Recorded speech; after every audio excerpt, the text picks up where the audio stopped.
assuredly I say to you, whatever you bind on earth will be bound in heaven. Whatever you loose on earth will be loosed in heaven. Now, the word assuredly there means an emphasis. Jesus is saying, what I'm saying is the truth. Listen to what I'm saying. This is the truth. Whatever you bind on earth will be bound in heaven. The word bind is the Greek word deo, and it means to restrain or to bind up or disallow. Jesus said, listen to what I'm saying now. Whatever you disallow, I'll recognize. And then he says, but whatever you loose on earth will be loosed in heaven. And the word loose is the Greek word luo, which means to loosen, to let go, or to allow. So let me give you a paraphrase of what Jesus is saying to every single one of us. I'm telling you the truth. Whatever you disallow on earth will be disallowed in the invisible realm, and whatever you allow on earth will be allowed in the invisible realm. God has given us authority over our lives and over our families, and we can live in absolute safety if we will use the authority that God has given us to allow and to disallow, to bind and to loose. The authority that God gives us is the authority to bind and loose in the spiritual realm and to live a safe life. Satan has no authority over us to destroy us. But here are several statements in regard of what I'm saying. The first is, all of the authority the devil exercises in the world is illegitimate and can be stopped by believers. Satan has no legitimate authority. And listen to Colossians chapter 2, and this is the Apostle Paul talking about the resurrection of Christ. Having disarmed principalities and powers, he made a public spectacle of them, triumphing over them in it. Paul is reminding us here that when Jesus was raised from the dead, he took all power away from the devil. The devil has no power. The only authority the devil has is the authority that we let him have. The only authority the devil has is the authority he's stolen from believers. He's been disarmed, and not only has he been disarmed, Jesus made a public spectacle. When Jesus was resurrected, he took the devil and every demon in hell and paraded them through the heavenlies and said, this man has no more authority, he's a loser, and he's been assigned to hell. And every angel knows it, and every demon knows it. He just wants to bet that you don't know it. He has no authority over you. He has no authority. All of his authority that he has on the earth today is stolen and illegitimate, and we can stop it. This is Matthew 16. Listen, Jesus is about to repeat what he said in Matthew 18. Matthew 16, this is the first time the church is mentioned in the Bible. I also say to you that you are Peter, and on this rock I will build my church, and the gates of hell, Hades, shall not prevail against it. And I will give you the keys to the kingdom of heaven. And whatever you bind on earth will be bound in heaven. Whatever you loose on earth will be loosed in heaven. Here we have Jesus repeat what he said, or actually this is the original statement here. It's then repeated in Matthew 18. And Jesus says this to Peter. Now, Peter, you said that I'm the Christ, the Son of the living God. And upon that confession, I'm going to build my church. And I'm going to give you the keys to the kingdom of heaven. And whatever you lock on earth will be locked. Whatever you unlock on earth will be unlocked. Now, by the way, they didn't have cars back then. A key was for one thing. That's a door or a gate. And Adam and Eve were the gatekeepers of the earth. The devil came, knocked on the door, tempted them. They opened the door. He came in, destroyed mankind. Jesus comes back and said, I'm redelivering the keys of the earth to you, Peter, and to my church. And I'm telling you that if you want to unlock a gate of hell that the devil is using to hold people in darkness and destroy their lives, even the devil's gate cannot stand against my people and the key that I just handed you. I'm giving you the keys to the entire kingdom of heaven of good and evil. And whatever you want to lock and to bind and to disallow on this earth, so be it, I'll stand behind you. Whatever you want to allow and to loose, so be it, I'll stand behind you. But you have authority over all the power of the enemy, and he cannot harm you as long as you're using the keys of binding and loosing and the authority that I'm giving you. Number one truth, all the authority the devil has is illegitimate, and the church can stop it. Number two, the devil has no authority to harm believers. We have authority over him. You never have to fear the devil, he fears you. Jesus said, I give you authority over all the power of the enemy, and nothing shall by any means harm you. He has no right to harm you. And by the way, if the devil could kill us, we'd all be dead. He hates our guts. And the fact that he doesn't is just testimony to the fact he doesn't have authority unless we give him authority. Number 3, truth in this regard. God will not do for us what he has given us the ability to do for ourselves.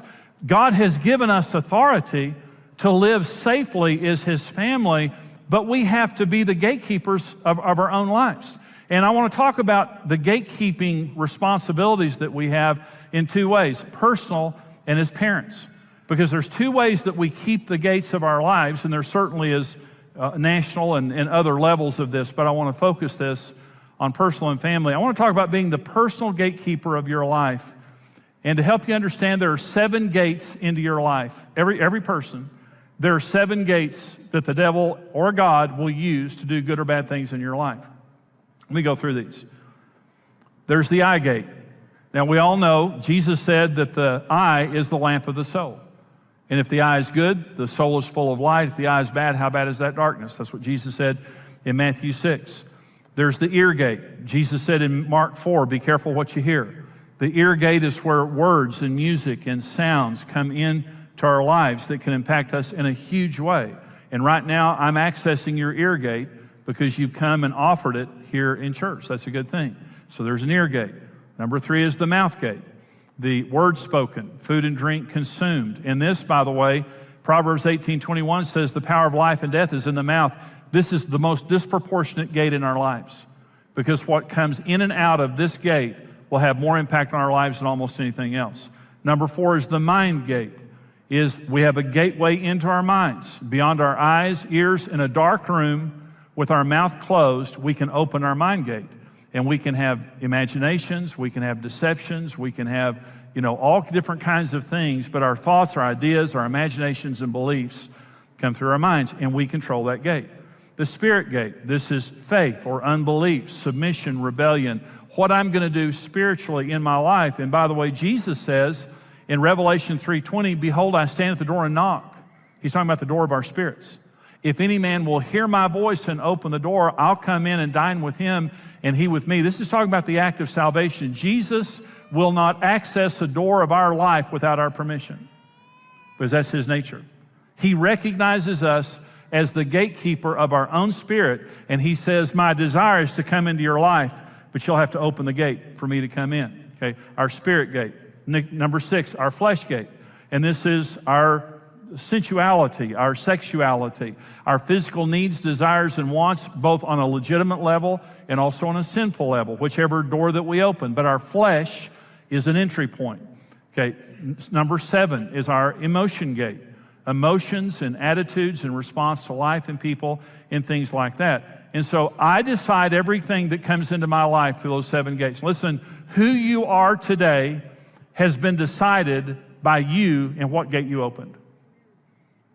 Your mom and dad didn't do it. God didn't. God doesn't decide how you feel. God doesn't decide what you think.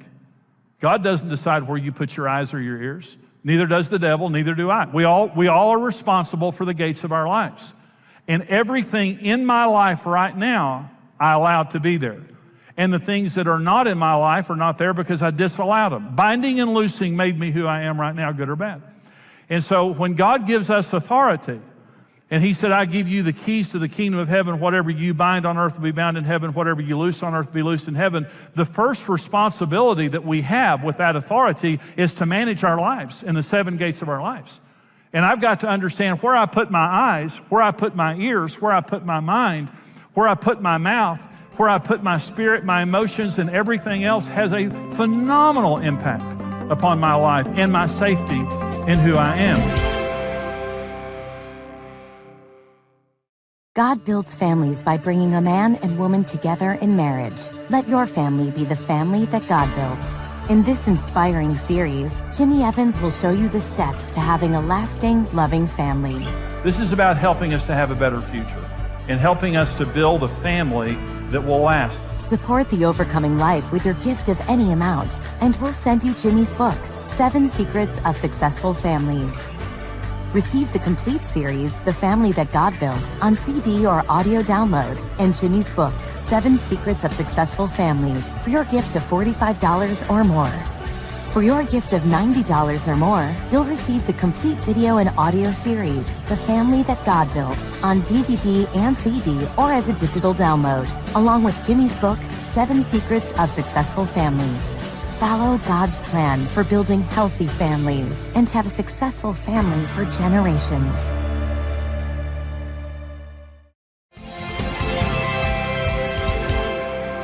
The devil only needs one open door to come in and destroy. Now, when you left home to come to church, a burglar doesn't need you to leave every window and door open to rob your house.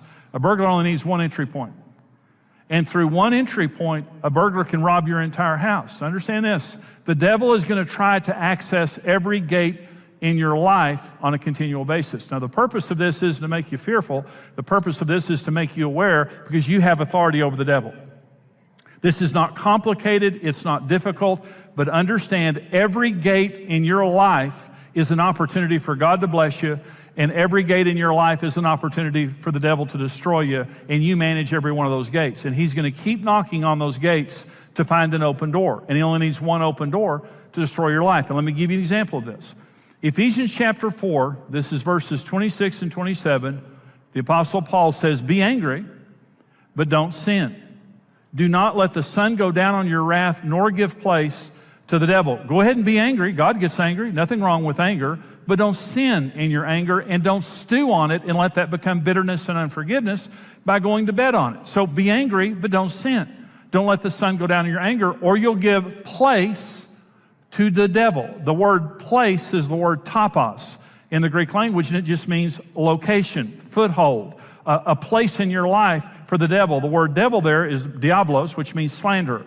He's going to come in through your anger that you didn't take control over. He's going to use that as an opportunity to come in and accuse your wife, your husband, your parents, your friends, everyone that you have anger toward, until he's destroyed relationships. Now, I want you to listen to me for just a minute, because this is something that I know as being a pastor for 32 years and a marriage guy who's helped a lot of people in marriages.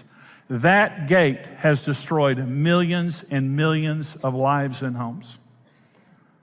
How many couples have been destroyed by anger? That they wouldn't forgive, that they wouldn't talk it out, they justified unrighteous actions because they were angry. How many relationships have been broken? How many families have been destroyed? How many nations have been destroyed through that gate right there? Through hatred, through bitterness. We are the keeper of our emotions. And the devil is looking for someone who will open a doorway of bitterness and unforgiveness so he can come in and do his work of slander, so he can destroy our families and destroy our relationships and destroy our society. And this is what we see in the world today. And no one decides how I feel except for me.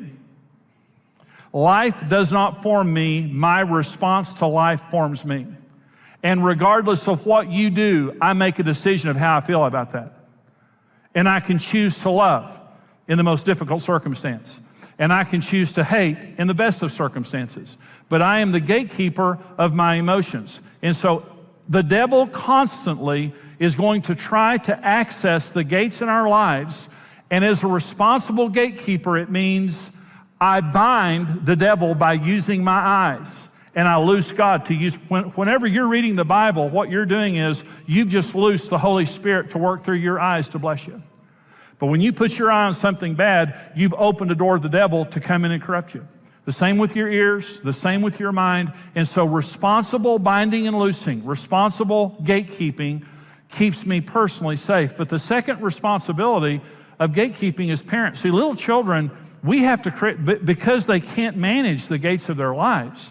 The purpose of parenting is to raise children in a safe environment where one day when they leave home, they have learned how to responsibly manage the gates of their lives. But let me talk about parents for just a minute. Parents are the gatekeepers of their homes and their children's life. Let me say, everything in your home, you allow. Everything not in your home, you disallow. You're the gatekeeper of your home. God doesn't keep the gates of your home. The devil doesn't. Hopefully your children don't. All the devil needs is a careless gatekeeper to corrupt a child's life. He just wants a parent who doesn't understand that they're responsible for keeping the gates of their child's life. Let me talk about the 5 gates of a child's life that a parent must diligently watch over. And you're totally responsible for these 5 gates. Number 1 is the God gate. The first responsibility of a parent is to lead your child to God. In fact, God put his image on Adam and Eve in Genesis 1 and then commanded them to multiply. They weren't ready to multiply until they bore the image of God. The number 1 responsibility that I have as a parent is to lead my child into an understanding of who God is, the love of God, and the truth of God, so that at the earliest age possible, they receive Christ into their lives. And then from that point forward, we're discipling them in their faith. Okay, taking them to church, reading them the Bible, praying with them. The number 1 thing that I do is I watch the God gate of my child's life. And I think that every parent should raise their children in church. I'm preaching to the choir here, but I'm saying church is very important. The Bible, godly disciplines in a child's life, that is the parent's responsibility. Number 2 gate in a child's life is the entertainment gate. And entertainment is cell phones, and I totally agree that children should not have a cell phone until very late in, high school or something like that. And so for safety purposes, you may have a cell phone in your home that doesn't belong to a child, and they're going somewhere and you hand it to them, and it's not a smartphone, it's just a dumb phone.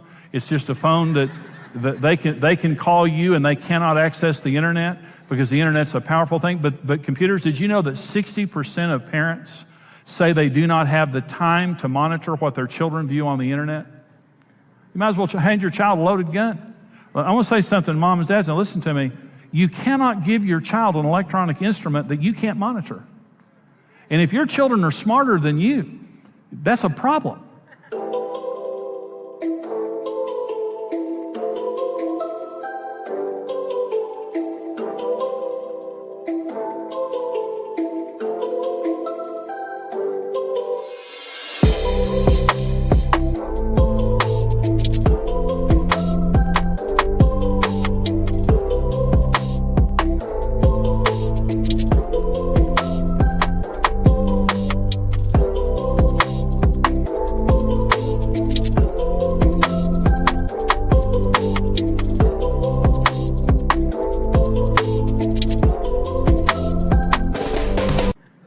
And a lot of my 2-year-old grandson comes and walks in the house, and he jumps in my lap. Reed is his name, and he says, "Pappy, I want to play on your phone." And my grandson Reed's 2.5 years old. He gets on my phone, and in a second, he's watching Thomas the Train on Netflix. And he's brilliant. These little kids are brilliant, and it's just you have to stay up with that. And we were talking with Brent and Stephanie, our son and daughter-in-law, about this, and they said it is more challenging all the time to make sure that the internet does not corrupt your children. But you can't we have to monitor their entertainment. Social media, music, videos, video games, so critical that we monitor children's video games and things like that. There's never been a world like ours today where from an outside, someone can come inside our home that we would never allow through the front door. But they do it through electronics. And so through phones, through social media and all of that, you have to monitor that. You have to become educated on that and get the resources and tool to monitor your child's entertainment. It takes vigilance, and it takes relationship with your children and knowing what they're up to. And listen, don't let entertainment raise your children for you. Because it's easy to let your kids sit there, our kids, grandkids, and watch the video stuff like that, but that's not the basis of our parenting or grandparenting. Number 3 is the friend gate. You have to monitor who their friends are. Their friends are their future. 1 Corinthians 15:33, do not be deceived. Bad company or evil company corrupts good habits. If you don't believe that your friends, a bad friend can corrupt your child, you're deceived. What are the beliefs of the parents of your children's friends? One of the neighbor boys in our neighborhood, his parents were not believers, and we tried to bring him into our home and influence him in our home, and because of his home life, his family life, we would let Brent play with him only in our home. Okay, so one day he came to me and he said, my friend's dad wants to take us to the movies. And the friend's dad called me, and he called and I said, well, what movie are you going to take him to? And he said, well, we're going to have a great time. We'll be very careful. We're going to take him to this movie. That father took our son to an R-rated movie when he was 12 years old. That was their value system. And it so unbelievably violated me. And so as a good boy, we liked the boy, and we felt safe with him in our home to some degree. But as soon as his parents got control, they took our children, they took Brent to see something we would have never allowed. He came home and said, Dad, I saw a bad movie, and I want you to know I saw a bad movie. So who are your children's friends, and what do their parents believe? Do you have a relationship with the parents? Does the child have a smartphone? And is the child able then to corrupt your child through that smartphone? All those things are very important things to look at when you're looking at friends. Number 4 is the attitude gate. And attitude is the seedbed of behavior. If you only discipline behavior, you're showing up late to the party. Because long before a child acts out, they have bad attitudes. When a child rolls their eyes at you, they get disciplined for that. When they talk back to you, they get disciplined for that. When you tell them to do something, they go, let me tell you something about parenting. Don't just punish, reward. Reward good attitudes. Reward good character. Say to your children, listen, you get along with your sister, you get along with your brother, you keep your room clean, you do your homework. Friday night, we're going to go to the pizza, we're going to go to a movie, we're going to go ride go-karts, we're going to do this, we're going to do that. We're going to have a special night if you have a good week. So I'm not just going to punish you, I'm going to reward you. But let me say this too. I will punish you as much for rolling your eyes at me as I will for, hitting your sister. I'm not going to wait until you act out. I'm watching your attitudes. Listen, God disciplines attitudes, and God rewards attitudes. James chapter 4 says this, God resists the proud, but gives grace to the humble. Those are attitudes. Pride is an attitude, and humility is an attitude. Long before we act out, God says, I just don't like your attitude. You're prideful, you're arrogant, you don't think you need me, you don't treat other people well, and I'm going to resist you for that. I love you, but I'm going to resist that. I'm not going to bless that. And then he comes and says, you're a humble person. You're a loving person. You need me. You're gracious with other people, and I'm going to reward that. And we need to monitor the attitudes of our children and never, not being legalistic, always in a relational context, we must demand of our children that they have good attitudes, that they respect us, that they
respect the family and the other members of the family. It's a job. I mean, their children aren't perfect, and we have to raise them up patiently.